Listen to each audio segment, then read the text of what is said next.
This is not just any challenge. This is lock-in challenge. So are you ready to lock in your focus, lock in your determination, lock in your dreams until JEE Main first attempt 2025? Are you ready? Honestly, just lock in, man. I dare you to disappear. Just lock on me for 6 months. 6 months left. You got 6 months left? I really want you to be great. It is so easy to beat people today. The magic you are looking for is in the work you're avoiding. It's time to stay focused. Why are you so daggone crazy? Because I'm trying to be the best I can to give you the best that I am. Every time I text you and invite you to go do something fun and cool, you always studying.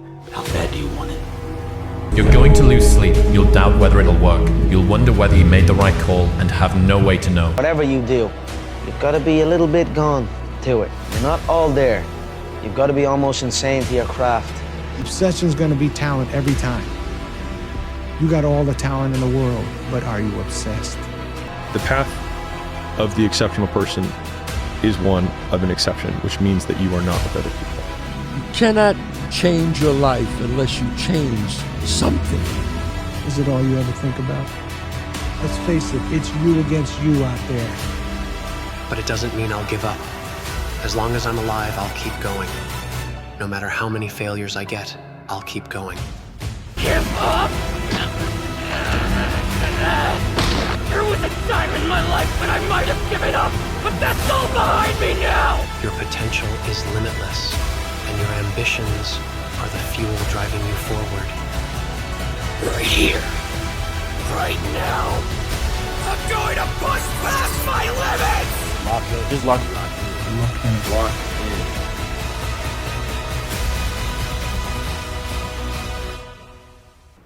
आगे challenges की तरफ जाने से पहले आपको recall करा दूं, this challenges are not for faint hearted. तो अगर आपको कहीं से भी डाउट है तो अभी के अभी आप वीडियो छोड़ सकते हैं, लेकिन अगर थोड़ा भी आपके अंदर साहस है तो जाइए कमेंट्स में लिख करके आइए, I am the GOAT, I lock in and now there is no stopping. अपने आप को री एनर्जाइज कीजिए और याद दिलाइए कि ये कांटों भरे रास्ते हैं, ये अंगारों भरे रास्ते हैं और इन पर आप चलेंगे, पैर में छाले पड़ेंगे और पैर में जितना ज़्यादा छाले पड़ेंगे फिर भी आप चलते जाएंगे। वो जो पैर में छाले पड़ रहे हैं वो प्रोपोर्शनल टू योर सक्सेस है। अनवेवरिंग डेडिकेशन और अनब्रेकेबल स्पिरिट ही एकमात्र रास्ता है। It is the only way out. तो अब आप स्टार्ट कर सकते हैं। नंबर 1 चैलेंज है स्टडी विद डिसिप्लिन। बड़ा टफ काम होता है, सबसे टफ काम होता है कि प्रॉपरली हर दिन अपने आप को चलाना डिसिप्लिन में, राइट? प्रॉपर रूटीन फॉलो करवाना। एक दिन रूटीन फॉलो होता है, अगले 5 दिन फॉलो नहीं होता है, फिर से एक दिन फॉलो होता है, फिर अगले 4 दिन फॉलो नहीं होता है। इस सिचुएशन में बिल्कुल नहीं जाना है। ये 3 कंपोनेंट्स का ध्यान रखिए, ज़्यादा कुछ मत कीजिए, ज़्यादा फैलिए मत। क्लासेस कीजिए, रिवीजन कीजिए, सॉल्विंग कीजिए, इन पर ध्यान रखिए। यही वो बेसिक चीज़ें जो आपको 99.9% लोगों से आगे ले जाएंगी सच्चाई में। देन अपने आप को लॉक इन कीजिए 4 घंटे के आवर ऑफ पावर के लिए। एग्जाम पेपर आपका 3 घंटे का होता है जेईई मेन, और 3-3 घंटे के 2 पेपर होने वाले जेईई एडवांस के। ध्यान रखिए, अगर आप 3 घंटे के पेपर में 1 घंटे में ही अपना कंसंट्रेशन लूज करने वाले हैं तो फिर आप कैसे रहेंगे कंपटीशन में?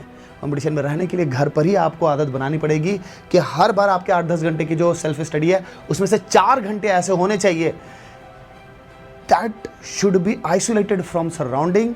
कोई आउटसाइड एनर्जी आपको डिस्टर्ब नहीं कर सकती, जस्ट लाइक एग्जाम हॉल वैसे बैठना है, ठीक है? देन सॉल्विंग आपकी प्रायोरिटी होनी चाहिए। आपका 70% एफर्ट और टाइम जाना चाहिए कहां पर? सॉल्विंग पर, क्योंकि एग्जाम के दिन तो सॉल्विंग ही करनी है ना। So 50 question per day is minimum, that is your requirement. और एम करेंगे ऊपर, क्योंकि अगर आप गिरेंगे भी तो your failure will be on higher level than others success. दूसरों के सक्सेस से ऊपर होगी आपकी फेल्योर, ये ध्यान रखिए। तो इसीलिए टफ चीज़ें, टफ रास्ता अपनाइए और घबराइए नहीं, फाइट करते जाइए। टारगेट का 70-80% भी पूरा होता है तो you are on a higher level than others. Regular test paper बहुत जरूरी है, क्योंकि टेस्ट पेपर स्किल आपकी डेवलप ही नहीं होगी और अभी भी आपके पास 5-6 महीने हैं जो बहुत बड़ा गेम चेंजर साबित हो सकते हैं इसमें। तो रेगुलर इंटरवल पर टेस्ट पेपर देते रहिए और एनालाइज करते रहिए कि कहाँ पर क्या गड़बड़ कर रहे हैं, आपका टेम्परामेंट कैसा चल रहा है। लास्ट में अकाउंटेबिलिटी, यानी कि खुद से खुद को जिम्मेदार बनाते रहना, देखते रहना कि कितनी क्लासेस मिस कर रहे हैं, कितने रिवीजन मिस कर रहे हैं, कितनी सॉल्विंग मिस कर रहे हैं, कहाँ लैग कर रहे हैं, सब में इंप्रूवमेंट करना है, लेकिन not at the cost of health, क्योंकि भाई ये अगर गया तो कुछ नहीं बचेगा। ऐसा कभी मत कीजिए कि आज का टारगेट पूरा करने के लिए आज तो नींद सोते ही नहीं है। अगर आपने एक दिन ऐसा किया तो अगले 4-5 दिन इसके आपको असर देखने को मिलेंगे और आपकी एनर्जी डाउन रहेगी। ऐसा काम कभी कोई टॉपर नहीं करता दोस्त, समझे? तो ये 5 चैलेंजेस है, जान लगा दीजिए इसमें, लॉक इन। एंड हाँ, अगर आपको पहले सेटबैक्स मिले हैं तो दोस्त तुम्हारा कमबैक इसी से होने वाला है। Your comeback has to be stronger than your setback. Now I hope you are ready to lock in. Comment पे जाओ, लिखो I lock in and no stopping, I am the goat.